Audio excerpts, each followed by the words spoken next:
મહેસાણા શહેરમાં હવે કચરાનો જાહેરમાં નિકાલ કરનાર વ્યક્તિઓ કે પછી રોડ ઉપર જતા વ્યક્તિઓ જે વાહનમાં જઈ રહ્યા છે તે વ્યક્તિ દ્વારા પિચકારી મારી કે પાનની પિચકારી મારીને રોડ બગાડનાર વ્યક્તિ, પ્રતિબંધિત પ્લાસ્ટિકનું ઉત્પાદન કરનાર વ્યક્તિ કે પછી ગટરમાં પ્રવાહી જે દૂષિત પ્રવાહી છે તેનું ગેરકાયદેસર જોડાણ કરનાર વ્યક્તિ, ગેરકાયદેસર રીતે પ્લાસ્ટિકનું જોડાણ કરનાર વ્યક્તિ, આ તમામ સામે મોટો દંડની જોગવાઈ કરવામાં આવી છે અને આ માટે મનપા દ્વારા એક જાહેરનામું પ્રસિદ્ધ કરવામાં આવ્યું છે, જેમાં ઔદ્યોગિક, સંસ્થાકીય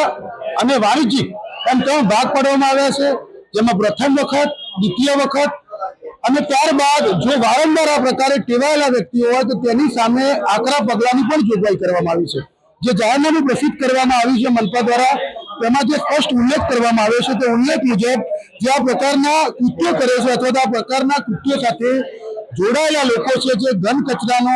વ્યવસ્થિત નિકાલ નથી કરતા કે પછી રહેણાંકમાં પોતાના મકાનમાં 24 કલાક સુધી કચરાનો સંગ્રહ કરી રાખે છે, તેવા વ્યક્તિઓ સામે પણ દંડની જોગવાઈ મનપા દ્વારા કરવામાં આવી છે.